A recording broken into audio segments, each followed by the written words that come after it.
Breaking tonight, captured and booked. We will not tolerate such lawlessness, especially not political violence. The FBI finds and arrests a Florida man suspected of sending bombs in the mail. We must never allow political violence to take root in America. Tonight, what we've learned about the suspect and why the danger is not over yet.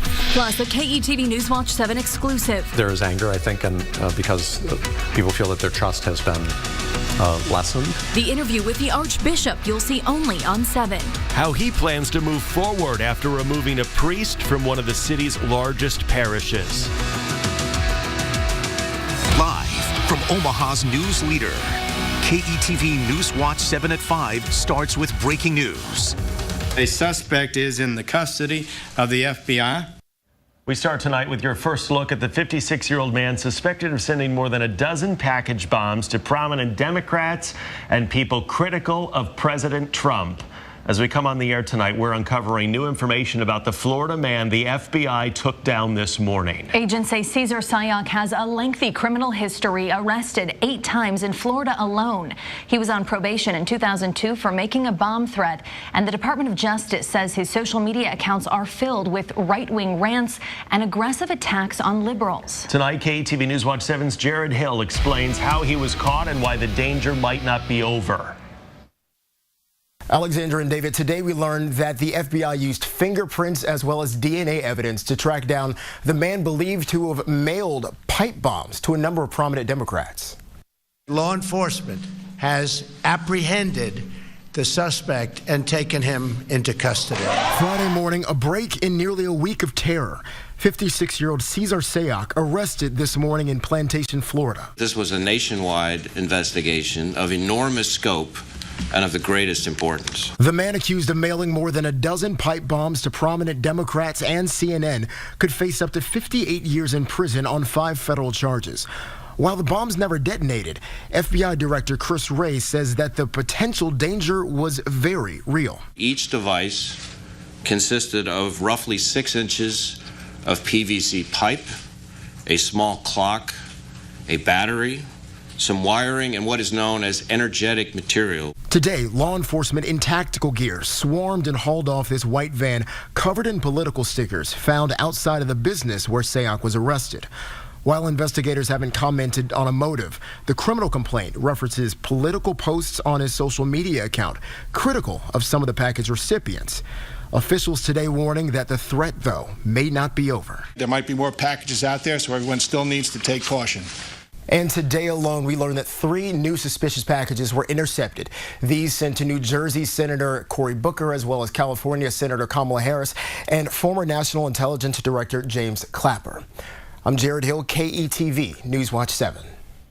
And we learned the head soccer coach at UNO, Bob Warming, coached Cesar Sayoc when they were both at UNC Charlotte back in 1983. We reached out to Warming today to see if he remembered Sayoc. He told us he had no recollection of him, but did tell us he didn't make it through the semester with the team. World News Tonight with David Muirs working several angles of this story, uncovering new information about the suspect and his extensive criminal record. And online right now on KETV.com, a closer look at the packages sent and highlights from today's news conferences on the capture and arrest of this suspect. Well, the Iowa man, now charged with 2 counts of motor vehicle homicide, is free on bond. Our camera is there as 28-year-old Tony Kenkel posted his $100,000 bond and walked out of the courthouse. Prosecutors say Kenkel crossed the center line on Highway 36 2 weeks ago and crashed into a car carrying 2 Council Bluffs men.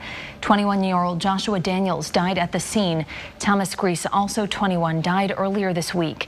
Kenkel's attorney says he's heartbroken over their deaths. The Kenkel's families' hearts and prayers go out to the victims and the families of the 2 young men who lost their lives. Kenkel's attorney says his client was confused that night and thought Highway 36 was a 4-lane highway. Prosecutors say that's no excuse and point out Kenkel had been drinking and was under the influence of alcohol. An update on another deadly crash. Ricky Anthony is being held on $1 million bond. He's accused of leaving the scene of a head-on crash that killed 15-year-old Chloe Curry and her stepmother Rachel last weekend. Anthony's charged with 2 counts of motor vehicle homicide and reckless driving. He faces a minimum of 10 years in prison, but prosecutors asked for enhanced sentencing, and with his criminal record, Anthony could get up to 60 years.